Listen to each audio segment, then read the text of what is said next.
नमस्कार दोस्तों, स्वागत है आप सभी का एक बार फिर से। दोस्तों, अगर आप अपनी लाइफ में कुछ नया सीखना चाहते हैं तो चैनल को सब्सक्राइब जरूर करिएगा।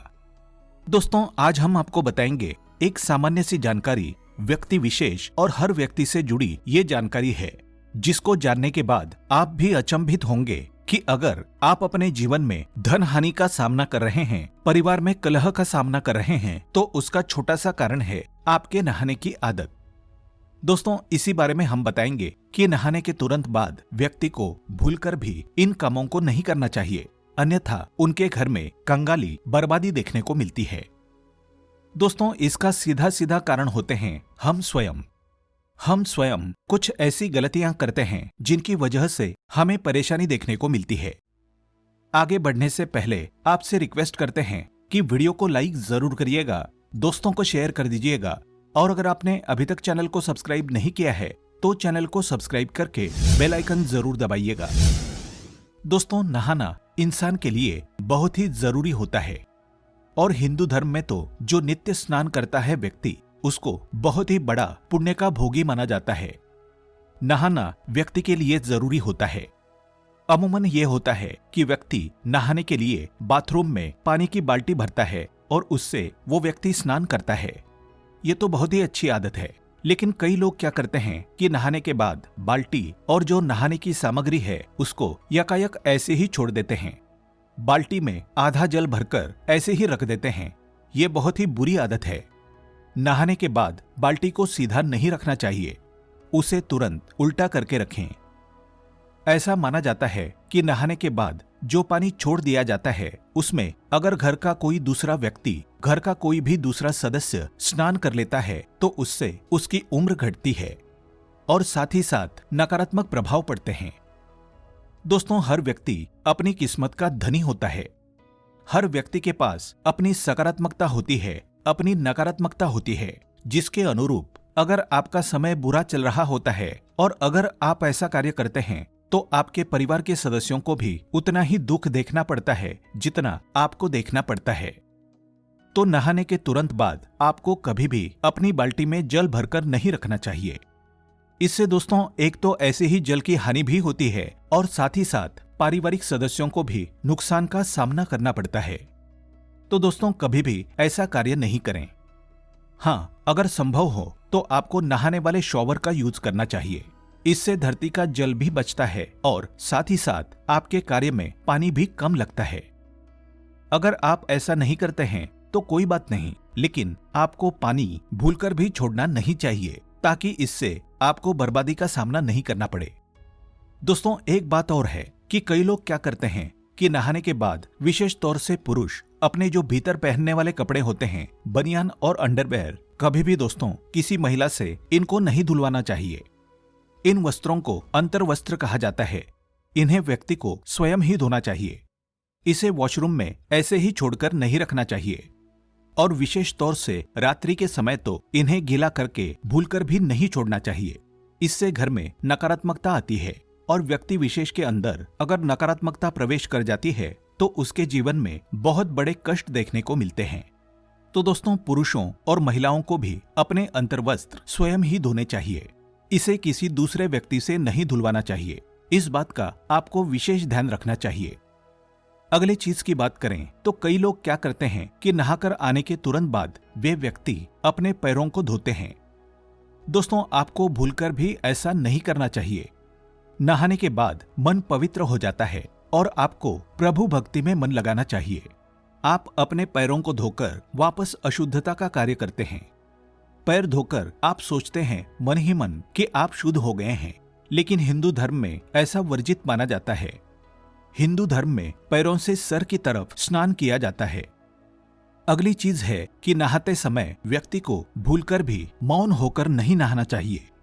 हिंदू धर्म में ऐसी परंपरा है कि नहाते समय मंत्रों का उच्चारण किया जाता है, हरि भजन का उच्चारण किया जाता है या मन ही मन कोई गाना गुनगुनाते हैं, लेकिन जब आप नहा रहे होते हैं तो मौन होकर व्यक्ति को कभी भी नहीं नहाना चाहिए। वैज्ञानिक दृष्टि से भी इसे गलत माना गया है। दोस्तों, विशेष तौर से सुहागिन महिलाओं को नहाकर आने के बाद तुरंत सिंदूर नहीं लगाना चाहिए।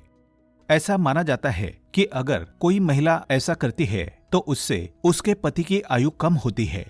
हाँ, सिंदूर तो नहाने के बाद ही लगाया जाता है, लेकिन जब आप नहाकर आएं तब आपको ये ध्यान रखना है कि अगर आपके बाल गीले हैं तब आपको सिंदूर नहीं लगाना चाहिए। ऐसा करके आप सिंदूर का अपमान कर रहे हैं और इसके साथ ही आपके ऊपर नकारात्मक प्रभाव आते हैं, नकारात्मक विचार आते हैं। तो आपको इसे लगाने से बचना चाहिए। हाँ, आप उसके बाद लगा सकते हैं। दोस्तों, इसी तरह नहाने के तुरंत बाद आपको कभी भी नुकीली चीज जैसे कि नेल कटर का यूज हो, शेविंग हो, ये चीजें आपको नहीं करनी चाहिए। दोस्तों, ये चीजें नहाने के पहले की जाती है। अगर नहाने के बाद आप ये चीजें करते हैं तो नहाने का पुण्य आपको प्राप्त नहीं होता है। कई लोग क्या करते हैं कि नहाने के तुरंत बाद अग्नि को स्पर्श कर लेते हैं। नहाने के तुरंत बाद भूखे पेट कभी भी अग्नि को स्पर्श नहीं किया जाता है। अग्नि को भोग लगाने के बाद ही अग्नि को स्पर्श किया जाता है। तो दोस्तों, जब भी महिलाएं और पुरुष चाहे कोई भी हो, नहाने के तुरंत बाद आप चूल्हे को नहीं छुएं। ग्रामीण इलाके में जो रहते हैं, गांवों में जो रहते हैं, वो इस बात को बखूबी जानते हैं। तो आपको क्या करना है, कुछ भी एक दाना या आप फ्रूट भी खा सकते हैं। उसको खाकर उसके बाद आप चूल्हे को अग्निदेव को हाथ जोड़ने के बाद माता अन्नपूर्णा से प्रार्थना करने के बाद छू सकते हैं, ताकि आपके घर और परिवार के लिए सदैव वो कार्य मंगलमय हो। तो आपको नहाने के तुरंत बाद चूल्हे को छूना नहीं चाहिए। दोस्तों, कई महिलाएं क्या करती है कि नहाने के तुरंत बाद श्रृंगार कार्य करती है। दोस्तों, हिंदू शास्त्रों के अंदर इसे वर्जित माना गया है। आप कहेंगे कि श्रृंगार तो नहाने के बाद ही किया जाता है, तो आपकी बात बिल्कुल सही है, लेकिन नहाने के तुरंत बाद आपको सबसे पहले अपने बालों को सुखाना चाहिए। और अगर आपके खुले बाल हैं तो इसे आपको बांध लेना चाहिए। दोस्तों, ऐसा माना जाता है कि खुले बालों में नकारात्मक शक्ति बहुत ही जल्द प्रवेश कर जाती है और गीले बालों के साथ में नहीं, बल्कि आपको गीले बालों को सुखाकर ही आपके आगे वाले कार्य करने चाहिए। तो अगर आपके बाल गीले हैं तब आपको कभी भी श्रृंगार कार्य नहीं करना चाहिए, ताकि आपको उसका पुण्य प्राप्त हो, ना कि आपको उसका नुकसान देखने को मिले।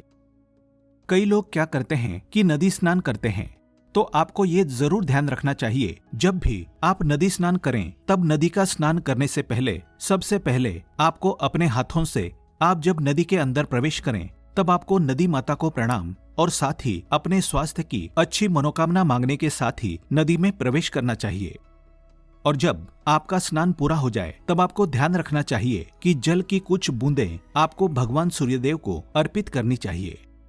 अगर आप ऐसा नहीं करते हैं तो आपको नदी स्नान का पुण्य प्राप्त नहीं होता है। शास्त्रों में भी ऐसा विदित है कि अगर आप नदी स्नान करने जा रहे हैं तो सबसे पहले आपको नदी माता को प्रणाम करना चाहिए।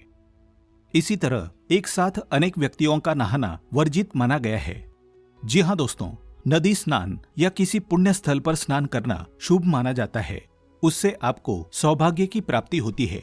लेकिन अगर आप अपने घर में ही स्नान करते हैं, तो अगर आप वयस्क हैं तो दो वयस्क व्यक्तियों को कभी भी साथ स्नान नहीं करना चाहिए। और विशेष तौर से महिलाओं को ये ध्यान रखना चाहिए। ऐसा माना जाता है कि इससे उनके स्वास्थ्य पर बहुत ही बुरा असर पड़ता है। और साथ ही साथ ऐसा भी देखा गया है कि इससे उनके जीवन में कई तरह के नकारात्मक प्रभाव देखने को मिलते हैं।